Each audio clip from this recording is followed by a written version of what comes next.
Yes. That was People will tell you no. that was the Persona franchise with Persona 4 for a while. I feel like people were like, I am tired of Persona 4. And we talk about 3. And then someone said, can we talk about Shin Megami Tensei? Oh, I feel so bad. Are you big into the Shin Megami Tensei games? I was gonna say people who are, so I kind of have a sort of like by osmosis. I know about it, and I know that it's like Persona, and then Shin Megami Tensei, and then what's that one that is in like early 20th century? yes. Raido Kusunoha. Yes. Whatever. Yes, I know. So, yeah, I get it. I felt so bad for them because these reviewers were like, "Oh, it's Persona with none of the personality." And it's like, that's such lazy media literacy. Alright, speaking of Japanese RPGs, let me know when you want to get in. Yep, I'm just posting a notification on Instagram, and then we're about to get right into it. I had a fun moment. I remember a few years ago when my brother got into Persona 5 and I was playing Yakuza, I want to say Kiwami 1 or 2. So we got this weird parallel moment where we were both running around like this super lavish version of Tokyo. But he was doing it as a bunch of high school teenagers and I was doing it as this 40-year-old fucking ex-Yakuza guy. And it doesn't help that there's Yakuza references in Persona. Yeah. So it's just like I'm referencing that game. That Like they both come from the same publisher. Yes. They're basically in the same umbrella. Yeah, like it's really crazy that yes. Like arguably and now that both are turn-based, arguably very similar games now. In fact, have you seen the Persona Dancing All Night Yakuza costumes? No, but now I will be obsessing over them. There you go. Alright, now let's get started. About to go on camera in 3, 2, 1. Welcome everyone to another edition of Why I Love, the discussion series where we talk about a video game franchise, comic book, anything that in the world of geekdom that we really love. And today's guest is the incomparable, the indomitable, the lethal, the #1 Tim Drake hater on God's green earth. My good friend Judge, who you may all know as Let's Talk Lady Shiva at Twitter. Judge, how are you doing today, my friend? I am doing splendid. It's Saturday night. We got some Coke, we got some chicken, and we're gonna talk about one of my absolute favorite things in the world. Yes, so with that, we'll get right into it. So, as everyone knows, Why I Love is a discussion series where I bring a guest on board and we talk about something that we both enjoy, or maybe the guest just enjoys, and I'm kind of using this chance to educate. This episode's very special to me and one of the first ones that I wanted to record and do on Twitch because I am a newer Yakuza fan. Just like the Fire Emblem episode last month, I had never played Fire Emblem. Kai introduced me to it. My history for Yakuza is it's a franchise where everybody and their grandmother's grandmother was like, Steve, you will love Yakuza. Everything about you as a person screams, this will be one of your favorite franchises. And I don't know about you, Judge. Have you ever felt like people tell you you're going to love something so much, you start to resent it a little bit? Yeah, absolutely. Yes. Like, it's like, you don't know me. Yes. Maybe I'll play it and I'll hate it. You can't predict me like that. I'm not so easy to read. Well, unfortunately, I am this time because with some encouragement from Judge here, everyone, I started playing the Yakuza franchise last year. I played all 7 games within the span of 4 or 5 months. Absolutely insanity. Around there. Yeah, I started with Yakuza Kamui 1. and then finished Like a Dragon, I want to say around November of last year. And it was an experience. It's one of the best franchises I've ever played. It's one of the few times I tried out a new game on my Twitch stream where I'm playing it and I'm literally like, this is just the best game ever. And I could not now imagine my life without this franchise. So with that, one of the first questions I ask my guests whenever they come on the show is the origin story. We're putting ourselves in superhero shoes here. So Judge, what was your origin for Yakuza? How did you get to know the franchise? What got you into it? What about it spoke to you? So, the origin with Yakuza for me was when I first got a PlayStation 3, which I always like telling that was the first thing I bought with my first paycheck. My very first paycheck, I went and I got a PS3. Oh, And at that time, I knew a couple of places that sold games in general, and they had Yakuza 3 and Yakuza 4. And I'd heard about the games in general. That was way back in the day. That was when it was still, oh yeah, this is the Japanese GTA. I thought, oh, I like crime in video games. I like, violence and stuff. I'll grab one. And I think I also had one friend who I told him and he recommended it to me, but I mostly remember 4 being my first and being one that I grabbed on my own. And that's a weird place to start with 4. incredibly 4, weird. like, think about the fact that I started a Yakuza game. I started playing Yakuza with the game that makes you wait like 12 hours until you see Kiryu. Yeah. But you can get to play as him until you see him. It takes like 12 hours. And I remember playing that one, and I remember enjoying it.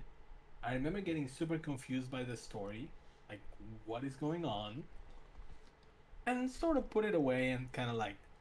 Then a few years later, I talked about it with a friend of mine, who was the complete opposite. He was a huge fan, just massive, huge Yakuza nerd, and he was like, "Dude, if you enjoy that, please join our campaign to get Yakuza 5 localized and released in the West, because this was back in the dark ages where you didn't know if a new Yakuza was going to come out in the West because they sold like shit.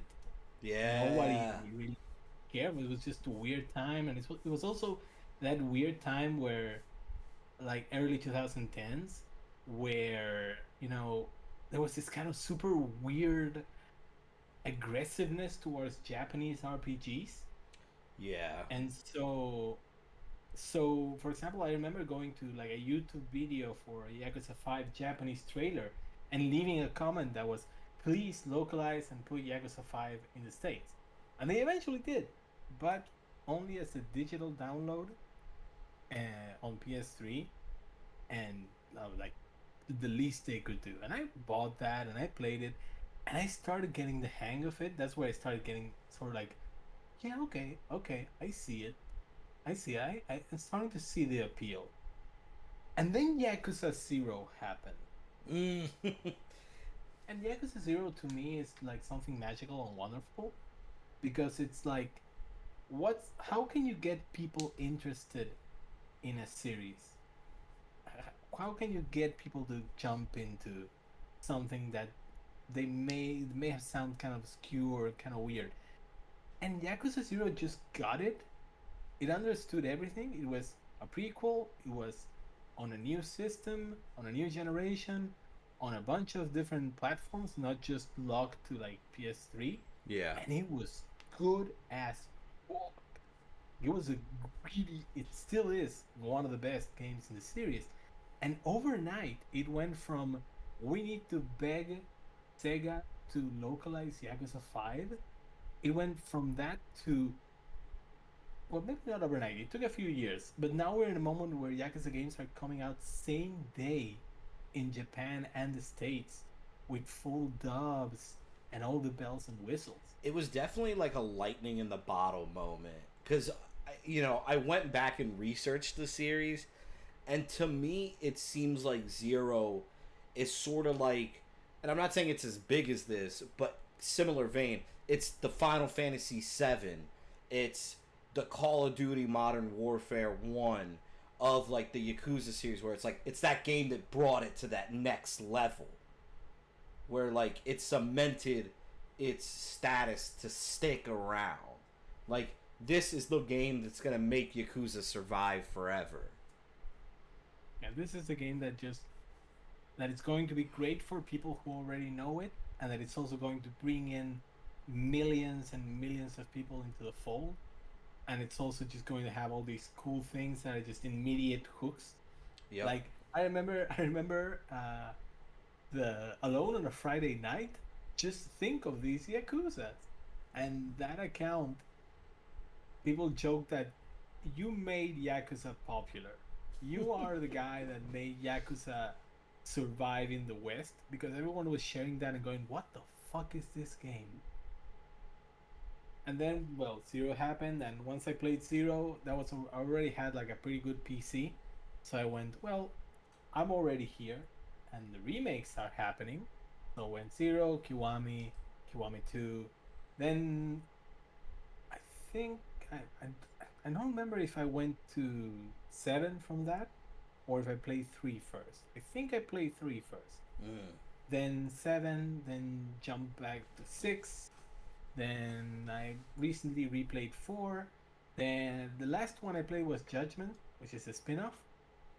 And so right now the only, unless you want to bring up the fucking beta games or the samurai games, the only Yakuza game I have left to play is Lost Judgment sequel. I even played the Fist of the North Star one for PS4, which is fucking incredible. Yeah, I bought it when you recommended it to me, but I have yet to actually go in. That game. Yeah. Like. So yeah, you could probably say that we're both just all in by now. Yes, most definitely. Well, especially because as you brought up, I do think even though you started with 4, I do think most of the games though, arguably, how do I put this? Because I don't want to say that any of them's a good entry point, but I actually don't think that if you wanted to just pick up any one of them, that it would stop someone from getting in the series. Because while they are very connected, and one's like Yakuza 6, I would say makes the worst entry point. But I really think you can just pick up any of them, and they make fine entry points. Because even with Yakuza 4, yeah, you're going to be a little confused by Kiryu and stuff. But it is about 3 other different characters. And one of them doesn't show up in another game, so you kind of just get that story, call it a day. Yakuza 5, yeah, it's a continuation of 4, but again, there's a new character. It's a very specific story, and that's kind of what I always like about the Yakuza games is while there's this, it's a saga. It's a great big saga about, the clan, but each one felt like it was never making me feel like I had to play them all. They're also specific. I think we talked about this before. Yakuza Kamui 2, for example, that is literally you could rename that. What is the name of that Korean mafia again? Jingwon. The Jingwon. That might as well be the Jingwon game, if we're being honest. Because it's all about them, and they get brought back up in the series, but it's very much focused on that. I think they all kind of make good entry points, except for 6.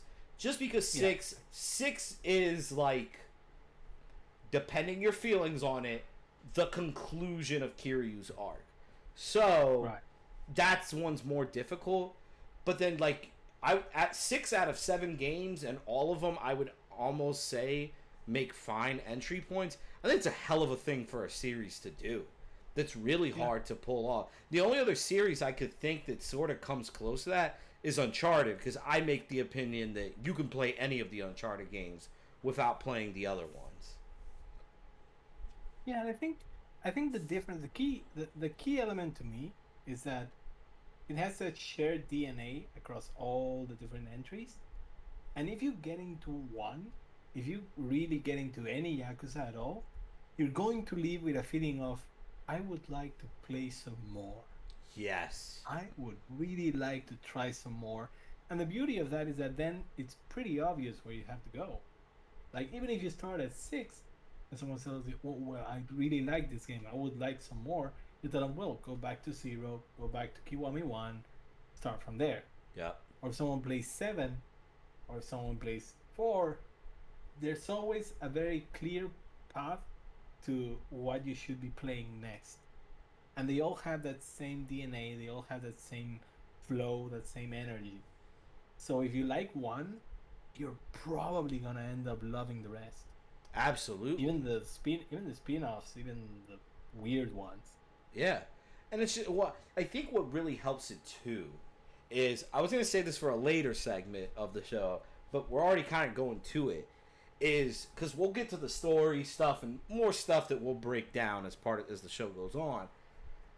But it's a lot of times when you see games that have really incredible storytelling, there's a lot with good gameplay, but there's also others that sometimes the storytelling is so good that the gameplay doesn't really match up to that storytelling.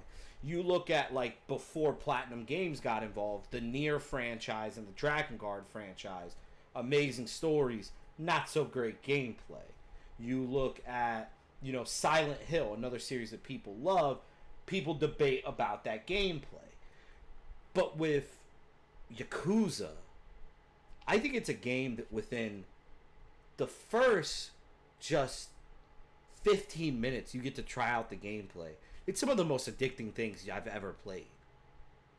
Because it's just so much fun. Like, and it feels like it, and there's an obvious connection there, but it does feel like someone who played WWF No Mercy back in the day and went, I want a faster, freer version of wrestling combat in a game. It really does. Because when you have Kiryu doing German suplexes and power bombs, it's just like, this is everything I've ever wanted. And then the other thing too is even when they tinker with the gameplay, one of the worst things that a series, can gamble on is tinkering with the gameplay. It's very dangerous. And this isn't me saying that game franchises shouldn't innovate, try new things. It's just risky. We've all seen it gone bad before. What I love about Yakuza is, even if you don't necessarily love certain changes, I don't think there's a single gameplay change that can be considered, this was awful, this broke the game, stuff like that. No, I think they actually made it to where there's several different versions of the gameplay that are similar but super enjoyable, that you can find the perfect Yakuza gameplay for you. Like, for me, I would say my peak, it's between Yakuza Kamui 2 and I think I might have to go with Yakuza 4 because I really love the gameplay in that one. Right. I think, like, it's a very basic bitch answer, but I do think that Zero nailed it in terms of combat.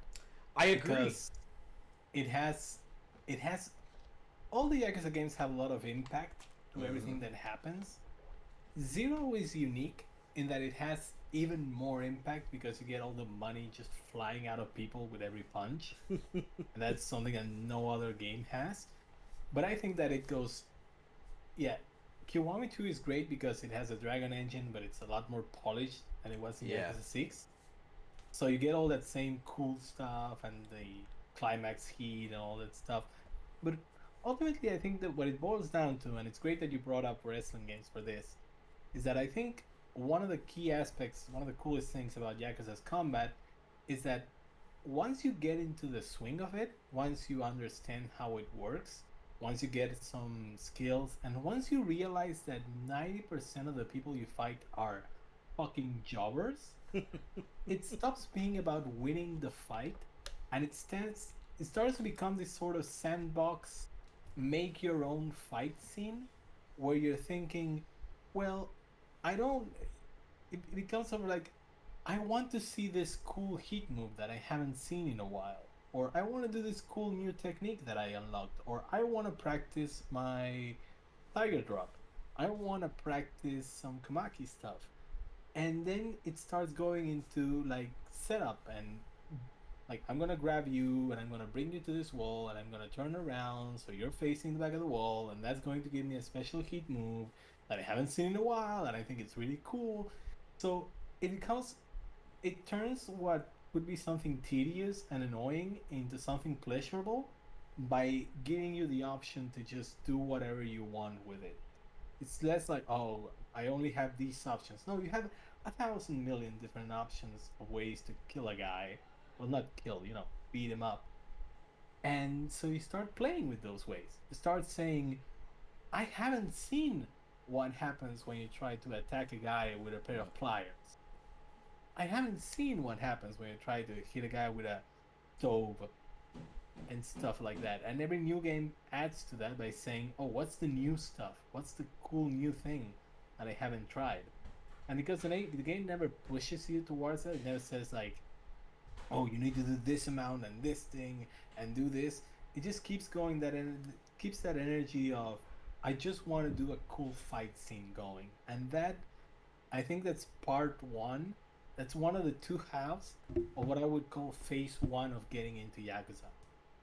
Because I think that, at least for me, getting into Yakuza was a whole process with a bunch of phases, a bunch of like points where I started getting into different things.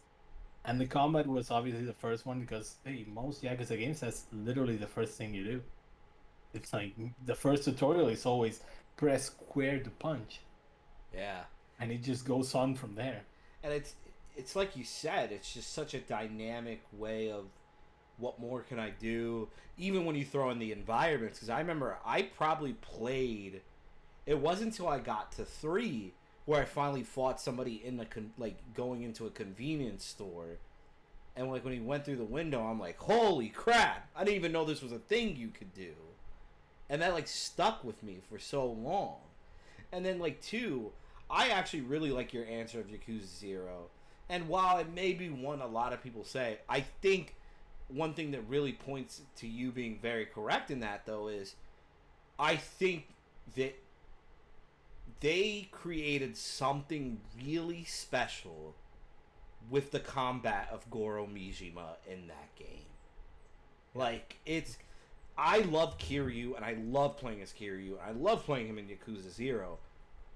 But the combat and the gameplay for Goro Mijima was so good that it was like almost like I'm rushing through the Kiryu part because I'm like, I want to get back to Majima. Like, I want to get back to that crazy ass baseball bat or the break dancing. Give me my break dancing back. I don't know how it works. I don't know what it's so unpredictable. I don't care. I would spam the spinneroonie like 1,000 times, even when it wasn't effective. Like, I have 160 hours in that game. I'm not sure what a freeze stance is, but I still play with that. It's an ultimate system for button mashing because I agree with you. Learning how to do everything and learning the combos and adding the skills and everything is so much fun. But I think it's also a game that rewards you for that. But it's also a series that, like, hey, if you just want to button mash, dude, go ahead. Like, it does not punish you for that at all. Right. The only one I think would be they learned their lesson from 3. Yes. They learned their fucking lesson from Yakuza 3. Yes. But Yakuza 3 is... We'll get to Yakuza 3 later on. But we don't have to do it one at a time. We can just sort of... Oh, yeah. Well, since you brought it up. Because well, you know what? Instead of going to that right away, we'll go with this, and we'll go with the next portion of the discussion, which is always, an easy one to talk about. And I feel like we all know your answer from here. But your favorite in the series, I'm going to have to assume, would be Zero, though, after all these entries. Yeah, like I would love to say it isn't, because Zero is the one everyone loves. I would say, however, seven, seven is a strong contender. Very Like solid Zero, story. Zero is a great game. It's a beautiful game. Seven is also a great game and a beautiful game. Like those Yeah. two are head to head. Especially with 7, I think one of the ballsiest moves they ever did was we're going to replace Kiryu as a protagonist. That's a huge gamble. That's something Pokemon has not stopped with that anime in 25 years. With 7, though, they knocked it out of the park with Ichiban. You could not come up with a better protagonist, a better story, a better personality to do after Kiryu, because it's almost like this guy is almost more tragic than Kiryu. And the reason why I feel that way almost is because I don't know about you. The entire time I played, I was really sad he got out of prison when he was like 40. Yeah. Like remember, he spent like 10 years, even more in prison. He missed out on half his life. Yeah. And then everything happens. Everything that happens after that is just yeah, it's so sad. Cause like I'm like, even in the moments where the game's like upbeat and like Ichiban's talking about like his dreams and everything he wants to do in life, and I don't want anybody to think I'm saying 40 is too old to do anything in your life. I'm not saying that at all. But if we're being realistic here, to miss out on the formative years of your life from 20, what was he, like 22 when he goes to jail, yeah, something like that. to then like being 40, like you're at such a disadvantage in life because you didn't even get to experience the things that make you who you are yet. Like, yeah. That's so sad. But then you get his upbeat attitude, you get everything about him, and then the cast of characters that he gets. It's really a perfect storm, and I think the story and the characters are so good. It made everyone okay with the elephant in the room that is now it went to turn-based combat. Here's something that I've been thinking about, and I remember thinking about it when I was playing the game. Going turn-based it isn't great just because it's a good change. It's a great change in general. It worked really nice and they fit it in the story well. But the thing about turn-based combat in Yakuza 7 is that it also allowed for a level of character interaction and character exploration that you Yes. wouldn't be able to get if it was still just you as Ichiban. You wouldn't be able to get, you know, all these other characters and all these other weird things. You wouldn't be able to get Nanba because you wouldn't be able to get you wouldn't be able to get what is one of maybe 4 times in the whole series where a woman actually gets into fights. Yeah. Something that in other games is like, well, here's 1 hour of the game where you're teaming up with Kaoru, or here's one character in Yakuza 4. And meanwhile, Yakuza 7 is like, no, here's, 2 women, and you can give them machine guns and just have them go to town shooting everyone else. And you wouldn't be able to get that if it was still the same old Yakuza. You wouldn't be able to get those emotional moments of connecting with all these characters. You would be able probably to get something close to them, but not to the extent that Yakuza 7 does it. So in that sense, just that change, it didn't just change the gameplay. It also opened this kind of door to this kind of different way of looking at characters. And it's for the best. Like, it's beautiful.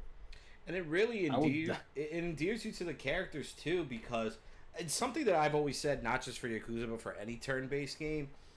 It makes you feel the weight of your decisions that you make in combat, because it's like, oh shit, I got Nanabanda killed. Like, I did that because I didn't make the right move. Now I'm super sad about it. Like, it's... How could you do that to him? Yeah. Hasn't he suffered enough? I know. But it's just like... excuse me. It's like, it really adds to it. Plus, two, I've always said that if you're going to do a spin-off series off a popular franchise, you have to make a spin-off really stand out. And while I have not played the Judgment games, and I know they were still different even before the turn-based change, it's really hard to imagine two beat-em-up series, essentially, where the only real difference between one is one has more detective work in it and stuff. I think it's a ballsy and brilliant move to be like, no, we're going to make it to where there are two different styles of gameplay combat so that you feel like you're getting something out of both of them. Because if you're a Yakuza player, and you might see Lost Judgment and Judgment before the turn-based stuff and be like, well, I kind of don't need to do that because I have my regular combat of Yakuza. Now it's like, why might I give those a chance? Because I love the turn-based RPG stuff, but I also love the original Yakuza stuff, so let me try this out too. I think it was a genuinely smart move on their part. Yeah, absolutely. Like, give everyone something to try, or something that they give the people who want to try something new, something cool, and give the people who want the old stuff back something just as cool. Exactly. Keep everyone happy. Yeah. Keep everyone happy except the agent for the guy. Oh yeah, Judgment. yeah. That's oh god. Yeah, just slimy bastard in general. Now, to move on to a more positive note, I would say my favorite one of the series, and I know you know this, and I'm pretty sure everybody else knows it because I didn't shut up about it for a month. For me, it's always got to go back to Yakuza 4. Now, my one weakness in my Yakuza knowledge is I don't know the general audience of the Yakuza fan base on how they feel about the games, so I don't know where Yakuza 4 lands on it. But for me, Yakuza 4 was like a perfect game for me. Like, everything about it, right down to they created my favorite Yakuza character of all time. My boy, Jun Akiyama. Everyone loves Akiyama. The lender who all the Yakuza bow to. Like, oh my god. But it's such a... I remember going into it, I was very nervous about the four-person story. And I was like, I don't know how this is going to go. This is very intimidating. Like, how am I going to feel? By the end, I'm like, I'm an idiot. Why was I even nervous? I love every single one of these guys. Yes. Like, oh my god. Like, the only one, and I still loved him. And I'm going to apologize in advance to anyone. I wish I could remember every character's name and how to pronounce them, but I'll help you. I thank Christ, Judge, you're a saint of a human being. The police officer in the story mode. Anymore, yeah. Like, he was kind of the only one that I wasn't, like, in love with, but he still had a good story and had an amazing final boss battle. I actually think that boss battle is so creative. Like everyone hates that boss battle because, you're basically just getting shot 80% of it. Yes. And that's how I remembered it. But recently, when I was playing the HD remaster of 4, I remembered that you can get the sacred wood armor that makes you invincible to bullets. That boss fight became a joke. I liked it though, just because I'm like, I love it's so different. And it's such a great idea of my actual final boss battle is with a total pushover that I could fuck up in any instant, but he's a bastard that's stopping me from getting into it with his fucking taxpayer dollars. Like, this son of a bitch is just a big pussy. Especially because I remember when I first played it, I was like, that's really weird that was the fight that they ended on. Like, I thought the other fights were a little more dramatic. But then I thought about it, I'm like, no, that's what makes it better. because you go through these really three epic emotional battles, and the last one is like total cowardice. It's also like the series in general has kind of that awkward relationship with the police, and Yes. four is like one of the few ones that says, no, no, no, no, no, no, fuck the police. Yeah, those guys, they suck. Absolutely. They definitely stick that nail in the coffin right there. Like it really even with a police protagonist. Like that's Yeah, the even funnier part. Like yeah. and two, like I think another thing that I'll take away from 4 is it made so when I went through the series before 4, I would say my favorite characters, my top 3 was Goda from 2, Right, then Kiryu, then Majima. right. Because of 4, Akiyama became 1 and Daigo becomes 2. Because, and I will die on this hill until I'm an old man and Sega themselves spit in my mouth and kill me. But I think Daigo is one of the most interesting characters in this entire franchise. I genuinely think that if they ever did a dedicated spin-off, like if they gave the Spider-Man Miles Morales treatment of we're gonna make a $40 to $50 game on one character, it's gonna be a scaled down version, it's more about the story and fun gameplay, and they're gonna do it on one character. I'm sorry, everyone. I think it should be Daigo. I think he's like, it's literally. I think every single game, he's in such an interesting and different position as a character, and I think that's so rare to see in any video game. And I think it's one of the most special thing about Yakuza, where the character development of the game of the characters is insane. Like you get to see him go from I don't want nothing to do with this thing that killed my dad to someone has to do it to fuck you, Kiryu, you didn't do this, so I'm doing it instead. To then when you end up in Yes. 5 or 6 where they end up with this weird relationship where Kiryu's like, I'm sorry I wasn't a better dad to you. That would okay. So I'm glad you said because I like that.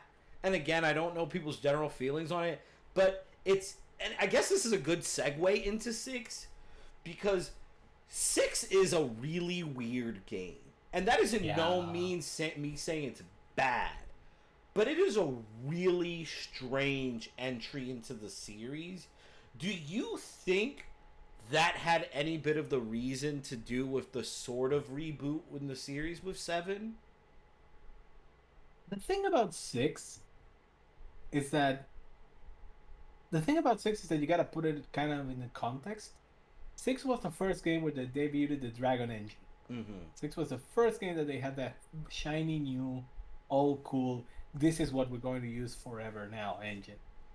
It was also kind of like a show off game because Yeah. I don't know if you noticed, every single line of dialogue in Yakuza 6 is fully voiced.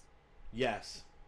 Like, you know how Yakuza has that weird thing where some cutscenes are voiced, some are text, some are in engine and voiced, some are in engine and not. 6 was like, no, no, no, no, we're going to put all of our money and all of our work. And on top of all that, it's also, this is the last Kiryu game. So it becomes this kind of game where it tries to show off a bunch of different things while still being a Yakuza game, and also trying to end this story, and also following this general theme of parents and dads in particular across the whole game, where it's like, well, now that I've met the father of my grandson, I understand what it's like to be a father, and I feel sorry for basically running away from that for my entire life. So yeah, I'd say that there are a lot of things, a lot of contextual details about Yakuza 6 and sort of the headspace that everyone was in that created that sort of weird, odd little game that has all its own unique little quirks. Yeah, especially because me personally, and I know this is always the easy thing to want, but I kind of wanted Kiryu to get like his happy ending. And 6 feels like a punishment. And I don't know if that's like bad or good. Like, I don't know if it's like a strong message on the Yakuza lifestyle and like kind of saying that like when you become a Yakuza, you know, you can try as you might, but like when you go down this path, there's always going to be dark consequences. Or is it just like just what they felt the natural conclusion was? Like, I think there's strong things in 6. Like you said, I think that dragon engine is gorgeous. Literally everyone looks shiny in that game. Like, genuinely shiny. I do think there's parts of the story that are genuinely brilliant. Like the way they build up that assassin in the game. Yeah. They make, when by the time you get to face them, you feel intimidated. Like, you feel like you're not going to win. The mystery aspect, I think, is really great, regardless on what it actually turned out to be. Because I'm still kind of mixed on that. I don't know how I feel about it overall. But just because I don't know about you, there's parts where I feel like I'm rushing myself through the game because I'm just like, I just want to know what the fuck is this secret. I love the secret. I love the secret of Onovichio because, because it was genuinely a surprise. Yeah. It was genuinely a case of, I did not expect this. No way. Yeah, like, because I remember just being like, it's a goddamn warship. It's what? Yeah, and then you start thinking about it. Yeah. Okay. Yeah. I see why that would be a problem. Yeah.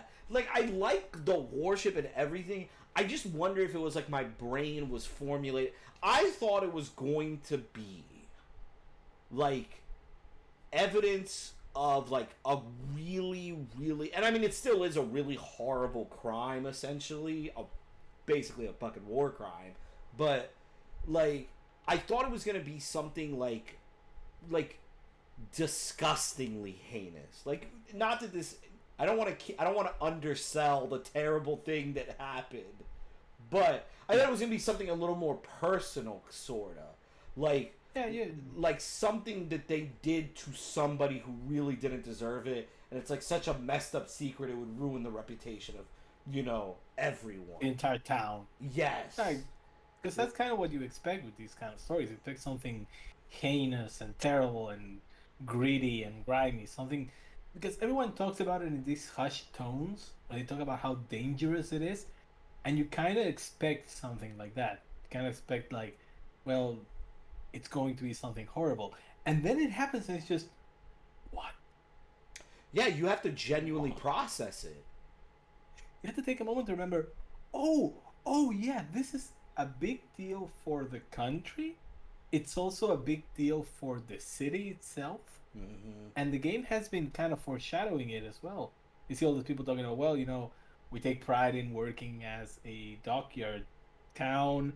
You see one of the little family guys building a model of the Yamato in one of the early cutscenes. Yeah. So when it does happen, it's like, oh, I see why this would be a big deal for the country and for these people in particular. And especially, too, it's almost, it goes back to the connectivity of the games. It is something they were sort of putting breadcrumbs for in 5. Not for that specific story, but remember in 5, you had a plot of a guy who was uncovering a major secret of an entire town that everyone knew. So it's almost like the developers really love that plot point and were like, what if we made that the whole game? Like, that was a really interesting way to do that. Like, I genuinely did like that a lot. Yeah. Like, especially because that was one of my favorite plot points in 5, was the baseball dude's, like, entire... like, that moment of the realization of the lies of his life, I cried during that. That's not an Yeah, I impressive know. feat because I cry at everything, and I cried 3 times in each of these games. But At least. yeah, but that one like really got me bad because it's like, holy shit, your entire life is a fucking lie. Yeah, Like, and like, man. and everyone is thanking you. That was the sick part. Like, that's what made 5 really like switching from 6 to 5. I think that was what made 5 really special. And even though it wasn't for me, I do give them super huge kudos that you get to play as Haruku. I Here's where I know that I'm sort of in the minority. I fucking love Haruka's section, all of it, every single step of it. I love I loved getting to the point where I knew her song so well that I could basically do it with my eyes closed. Like I knew all the prompts, I knew the rhythm, I can still sort of hum it years later. You And have it was my like, respect because I was and ass at it. that said, that said, the story in that section is kind of super messed up because it Yes. tries to do this whole, well, the idol scene is horrible and it's basically slavery and it comes with a bunch of creeps at every turn and everything sucks and everything is horrible and the person who dragged you into this did it by basically threatening to close down the orphanage. And then it goes, but they make people happy and Yeah. they help them fulfill their dreams. And mm, Yeah. I'm not sure if that's enough, bro. Yeah.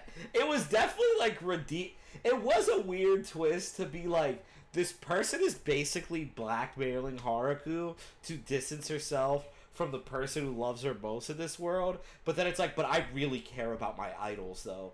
It's like, But do you? you need to understand that I was once almost an idol. That's Like, cool motive. it, Still blackmail. yeah, it's almost like they killed her because they were kind of like, no one's gonna move past this. Like, But that's kind of because I'm not saying that I agree with this, but I feel like a lot of modern day writing uses death as a get out of jail free card to yeah, sympathize or redeem somebody. yeah, And yeah. that's definitely one of them.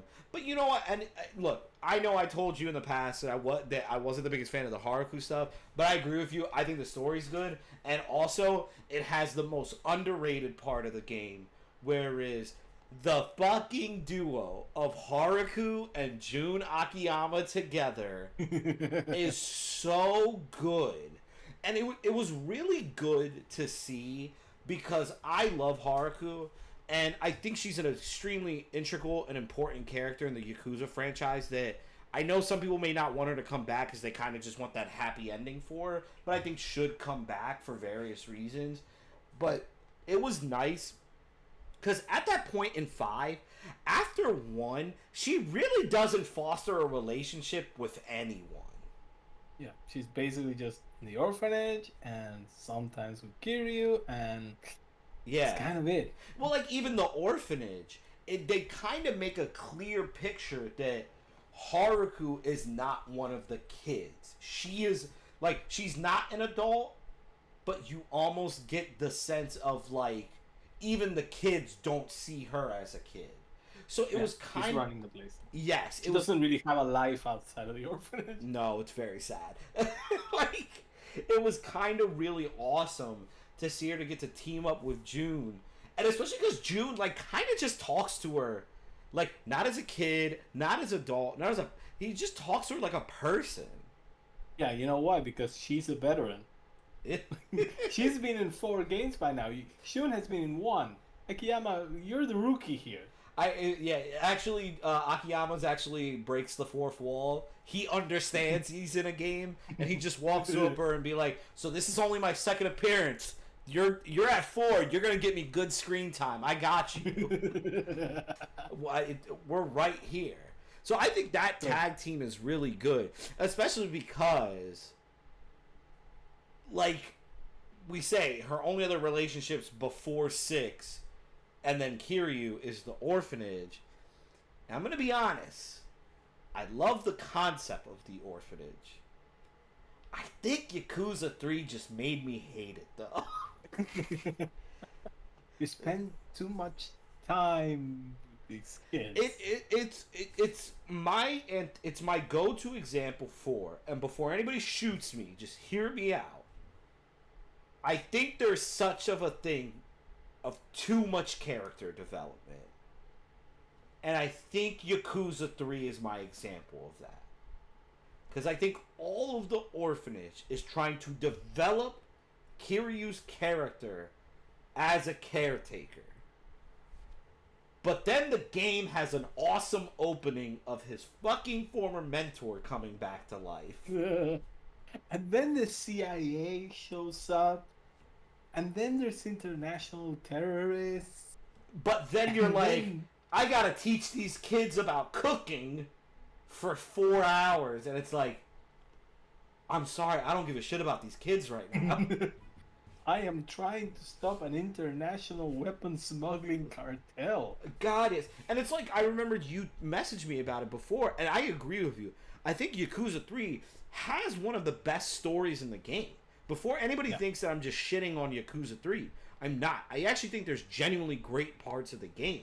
I just think that one section bogs it down. I mean, fucking beautiful eyes, like my brother told me before. One of the best moments in the entire game. Nani? I will take it a step further. Rikia's death. Yeah, made me cry. The greatest death in any video game I've ever seen. Cried for hours. Yes.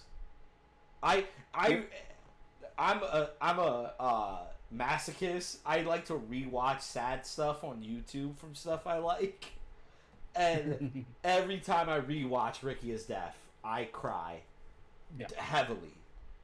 And I know what's happening. That's something that's very good about Yakuza in general. It's a game that it's so confident that it will allow its main characters to just cry. Just ugly cry when the moment calls for it. It's not going to be like, I'm going to clench my fists and I'm going to, walk away and think about vengeance. And no, it's I'm going to sit here. I'm going to weep. I'm going to sob for this because this shit is sad. Which is also why one of my favorite moments in all of Yakuza, probably the moment that sold me on the series' emotional core, was back in 4, in Saejima's moment in the cage match. Oh.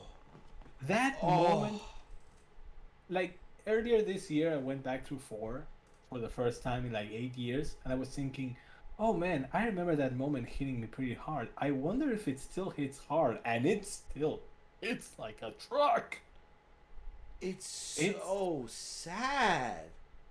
Because like, here's this guy, this mountain of a man who made his name on murder, just crying about how shitty that feels, about the trauma that he's been carrying for 15, almost 20 years, about the horror that he feels about that.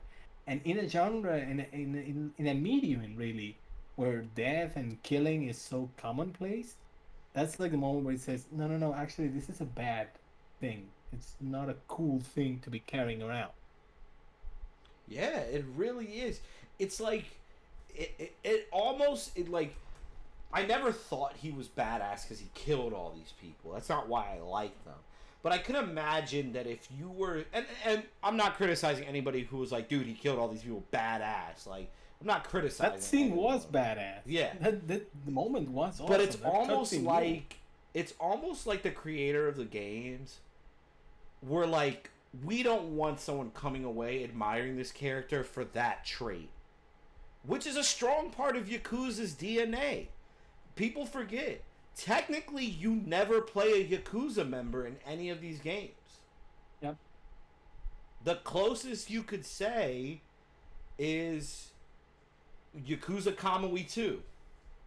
When you play Majima's side story, that is unless you can correct me if I'm wrong, I think that's the only time where you're actually a Yakuza. Like an active member of a family, pretty Yeah. much. Like the only other time I can think of is the first 20 minutes of Kiwami 1 Yes. and the first 10 minutes of 0. Yes. Like, and that's where it gets to this hilarious moment where all the things about Yakuza is GTA, but in Japan just becomes hilarious because it's a game about criminals and you're the least criminal guy in the world. Yeah, it's really it's I would say the GTA Yakuza is the Japanese GTA is the equivalent of Moon Knight is Marvel's Batman. It really Oh, it really is because it doesn't like the GTA comparison like once it's understandable on a surface level just looking at the game. But once you play it, you realize it doesn't make a lick of sense cuz you can't even punch an NPC. You can't steal a car. You can't rob someone for their money. You literally are the most law-abiding citizen in this game. Like, it's an interesting, and like I said, it's in the DNA of the game because you look at the creator of a series. I don't want to mispronounce his name. Nagoshi. Nagoshi, yes. You look at the fact he won't even let Kiryu be in Smash Bros. Because he doesn't want Kiryu hitting women, which is a little weird to me because I recall a couple times where he slaps. Like There's one time where he slaps Haruka. and isn't there's there also- a side mission? There's also one side mission. I think it was in 5 or maybe in one of the two Kiwamis where he has to chase a woman and fight a man and later at the end realizes or is told that there was actually a man dressed as a woman and a woman dressed as a man. So he technically chased a man and beat up a woman. But don't worry about Yeah. that. So like That's- there is like the DNA of the. It's honestly and it kind of goes back to what I was saying about how like that Kiryu's end to his story is sort of a punishment. It really does feel like Nagoshi took the time to think, I'm gonna make this game about Yakuza. And I'm going to make them look cool. But I'm going to remind my players that you don't want to be these people. Yeah, a lot of it has to come from Japan in general, having like every country I think has a weird relationship with outlaws in general. It's very romanticized. It's romanticized, but at the same time, there's a social stigma to it. Like you gotta remember that Japan is a place where, to this day, a lot of hot springs will not let you go in if you have tattoos. Experience that for myself. I had a friend who experienced the same, and he had a fun time going in because he was like, I have tattoos and I need to go to some hot springs. What are my options? And they showed him one that was like a bunch of miles away, Yeah. one that was super expensive, and one that they pointed at him and said, but you don't want to go to this one because this is the Yakuza one. Yeah. The So one, when you look at Real so when you quick. look at it, real you look quick. at it and you look at the games and you think, well, yeah, of course you never play as an actual Yakuza because a Yakuza game where you play from start to finish as a Yakuza and you do crimes and you beat up innocent people or you know, go collections or anything like that would be a pain in the ass to get off the ground in Japan. Yeah. Like, so they kind of found this sort of compromise where it's we're going to make a game where you have sort of the romanticized spirit of an outlaw, that spirit of I'm going to do things that are kind of outside the law, but I'm going to do them out of a sense of justice and honor, while also showing that no, actually, most Yakuza are kind of assholes. Yeah. It almost it makes me wonder what the future of the series is now that Nagoshi is no longer attached. Yeah. I would love to believe because it seems like it was an incredible like he emphasized it was a very amicable split. That was heavily emphasized by both Sega and Nagoshi from what I read. I don't know if anyone Yeah. read anything differently. Um, but so I can imagine they're not gonna throw away his philosophies. Yeah, The I mean, remember this is a team that has already shipped like 7 games. There are enough veterans there to keep it running. Yes. The only thing I could see maybe changing that now he's gone is Kiryu appearing in crossover fighting games. That's the only one. Just because I could see some team member. Because I get where Nagoshi's coming from. I think it's very admirable. But I also think it's an Iron Giant situation in multiverses. Where it's kind of like, it's a little too serious there, buddy. Like, you know, Look, let me put it this way: if they wanted a Yakuza game, if they really wanted a Yakuza character in Tekken, it would have already happened, and it Yeah. would have been Majima. he fits more for Tekken. Like, if the problem really was, oh, we don't want our character to be beating up women or bears, Majima's right there. I like how you had to specify the bear. Look, Like, Saejima fought a bear several times. yeah, like, because I remember seeing the Kiryu for Tekken movement, and now that I play it, Majima, it's kind of like my thoughts on Invincible for Injustice. I think Invincible makes more sense for Mortal Kombat. Yeah, pretty much. So, with, like, Yakuza, I think Goro Majima makes way more sense for Tekken, and, like, Kiryu does make more sense for Smash Bros. Because he would bounce off those characters better. Like, he really would. Kiryu is already in the game that fits the best for him, though. Oh, He's yeah. already in Super Monkey Ball. Oh, everyone fits in Super Monkey Ball. As long Everyone. as they fit inside a ball, they fit. Yeah. Like, so it's definitely with the future of the franchise. I think it's interesting because I don't know about you. I think we're going to get a Yakuza 8 reveal this year. Yeah, absolutely. And Like, they already said that they're working on it. yes, and they had an update about it recently, I believe. Yay. And I'm sure it's going to be Ichiban. No, Well, definitely. but I'm wondering if it, because my theory is I think Ichiban is going to go very much the route of the Kiryu games, where I think this might be difficult because it'll be a shitload of characters, but we're in next gen now. Anything's fucking possible. I think we may go back to the multiple story perspectives, and I'm wondering what they might do is it's like now you'll play 4 characters or 2 characters, and they each have their own separate teams. Because I really think we're eventually gonna get a female protagonist for Yakuza. God, I wish. I know some people are going to be sticklers about that, but I do think you can do a former female Yakuza member.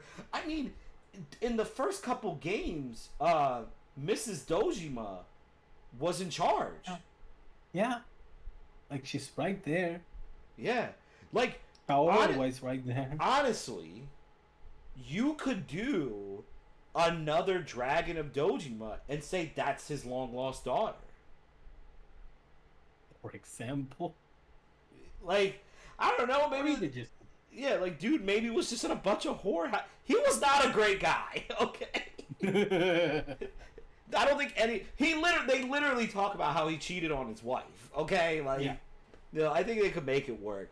Because I just think it would be something really cool to see, and I'm really interested in. Because I do think the series is... Kind of like you alluded to in the beginning, it is a mainstay Sega franchise now. It is on par with Persona. It's a tentpole. I would say it's the big 3 of Sega. It's Sonic, Persona, Yakuza now. Like, it's up there. Which is hilarious in hindsight. Very much. It was the other day, I remember when people started trending about, like, how there should be a Sega versus Capcom fighting game, and how Sega has some of the most iconic franchises. And a lot of times as a fan, it's hard to disassociate your personal enjoyment from reality. And I remember thinking like, but Sega really doesn't have that much. It mostly got Sonic. But then you think about it, it's like, holy shit, Sega actually makes like 90% of the games everybody loves. Like, It's just everybody has Dreamcast bias. Where like, yeah, well, they don't make consoles, so they're not that big anymore. And it's like, but no, actually Sega's a fucking titan of industry. yeah, like in a way, in a very like as shitty as it sounds, not making hardware kind of saved them Mm-hmm. because like making hardware is hard and getting wrecked 2.5 times in a row is kind of a problem. So yeah, it sucks that the Dreamcast doesn't exist, but it kind of had to happen. It was that or not being around anymore. Yeah, well, I agree with you because, not to veer off too much, but I think this is a fascinating point. I think the way we ended up where there's three main consoles is kind of what the console market and the niche of consoles was gearing towards, because all three consoles occupy the three main parts of games. Nintendo is for portability and families. That is what Nintendo's bread and butter is. Xbox, online multiplayer. Till this day, they are the leader into that. Then with Sony, I would say is the high end luxury storytelling and just games in general. You want the best And graphics, best performance, all that. When not best performance because Xbox arguably is better, but that's what you're looking for in PlayStation. Where would Sega's console fit in this landscape? What was it going to do different, honestly? Virtua Fighter 6? I mean, I would want that. I mean, I still want it, but yeah, no, it's not gonna happen. Yeah. So anyway, like going back to Yakuza. I love the segue. Now that we're Yeah, done shitting on Sega. Look, I was going to connect like, hey, did you see the Yakuza costumes for Virtua Fighter 5? And then go back to it, but I figured, why not? Just skip the middleman. Yeah. So, anyway, we're talking about, because I wanted to talk about, this whole column is about why do I love this thing? Mm-hmm. And what I wanted to mention was that once you get past the surface level, once you get past the story and the action, which are sort of the first things you see of Yakuza as a series, you always get the tutorial, you always get some story. Once you get over all that part, you start getting into this feeling of Kamurocho and the city as a place, Ooh. as an actual living, breathing space that is sort of unique to itself.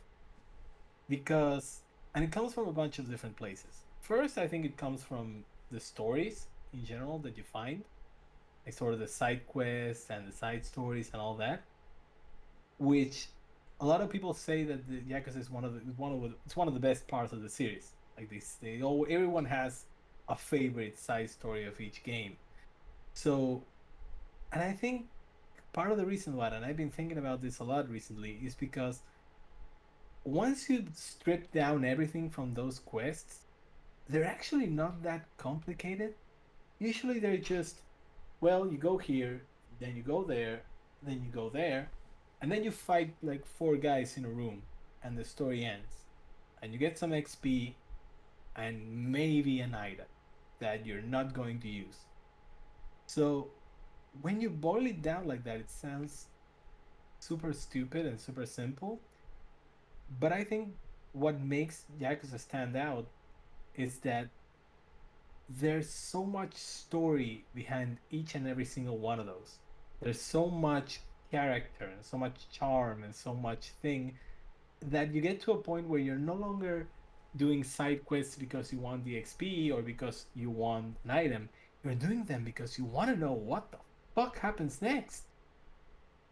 Like, you want to know because you ran into a guy who was selling mushrooms and everyone keeps thinking that he's selling drugs, but no, he's actually selling mushrooms, and he doesn't know how to get that point across, and people keep getting mad at him. So you need to teach him how to sell his mushrooms so people understand that they are actual mushrooms, and he's not quite getting it. And then the Italian mafia shows up, and that quest is happens literally in one location. You just go back and forth, back and forth, back and forth until you see the end. And by the end, you're not going in there for the XP or the items. You just want to know how this madness ends. So it creates a situation where everyone is a character, everyone has a story.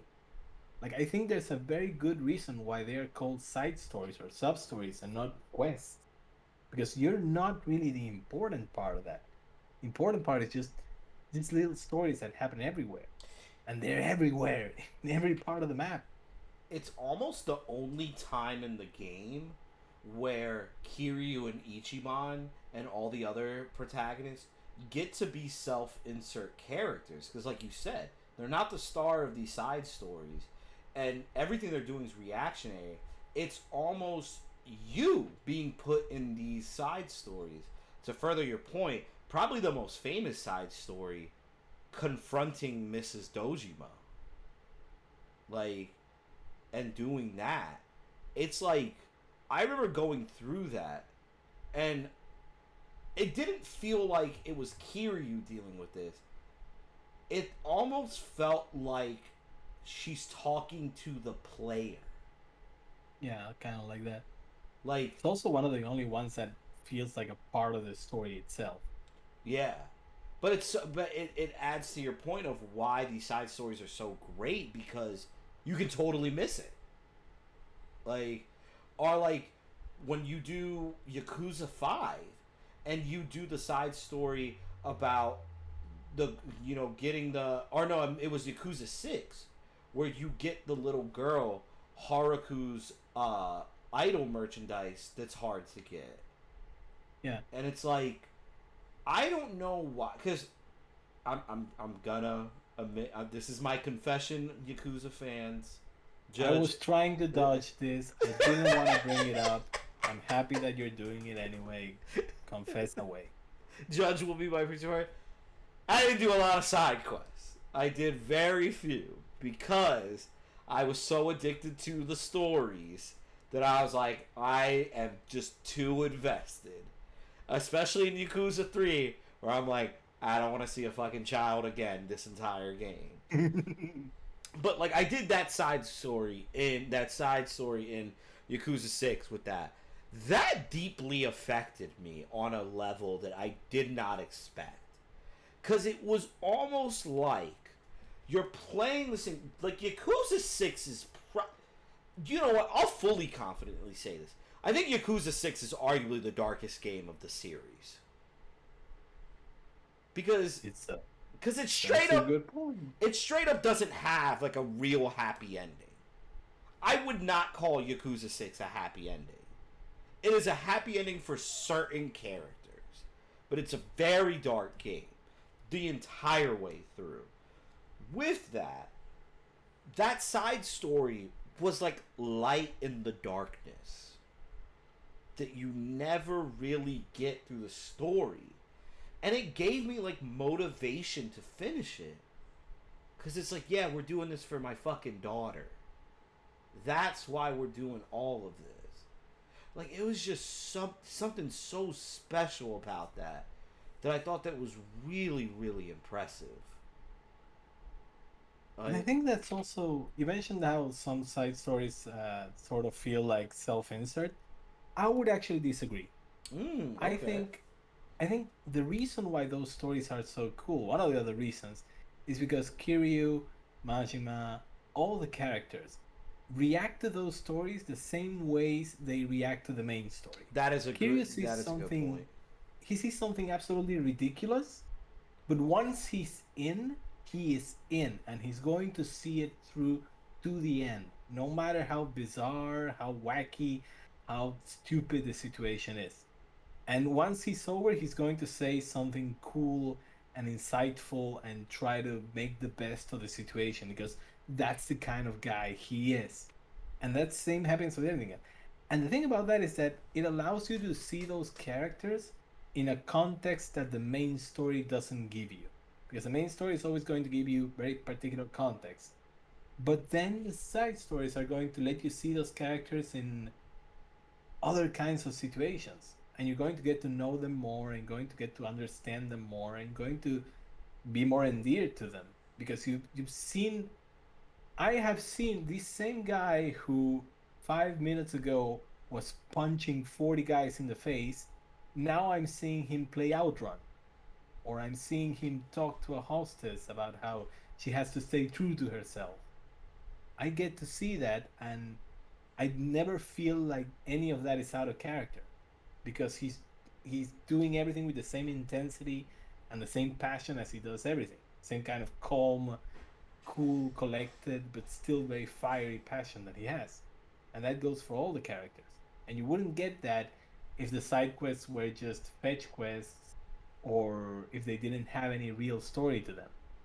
It would just feel like, well, whatever, it's just a thing that you do. You do for experience or items. Yeah, you might be changing my mind on this. I that was extremely convincing. Yeah, I think that's actually a good point.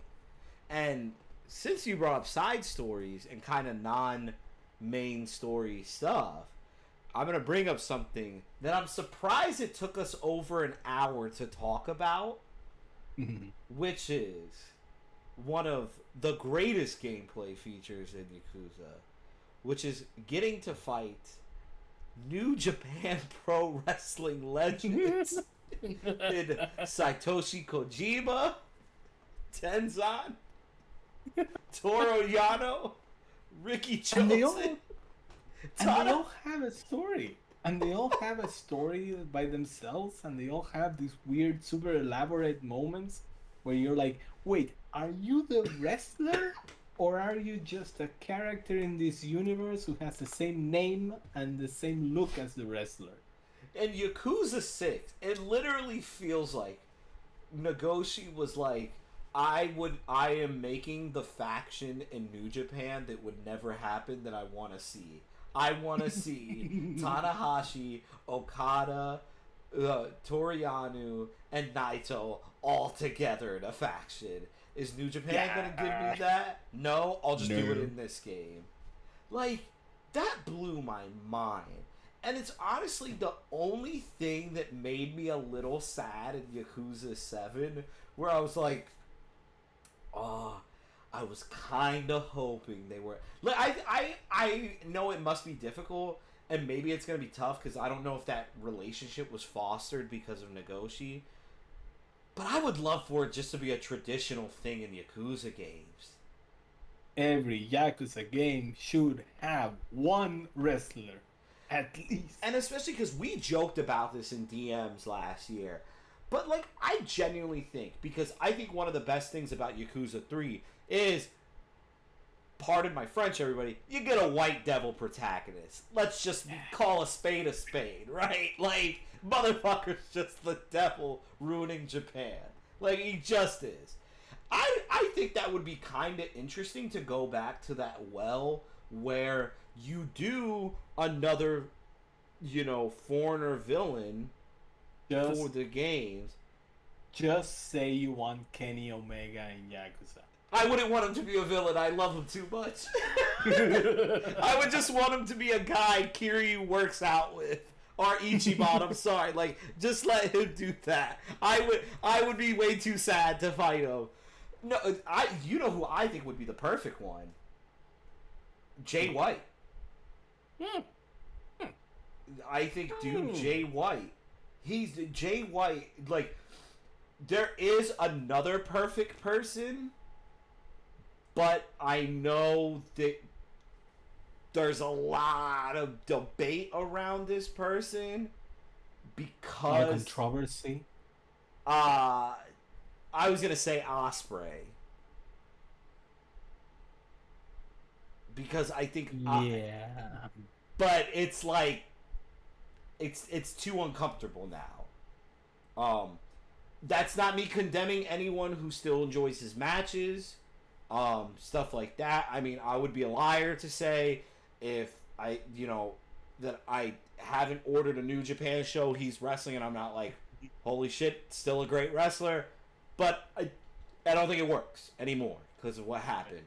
But Yeah. Jay White, I think like if we could go international, fucking Randy Orton, but Jay White at the very least.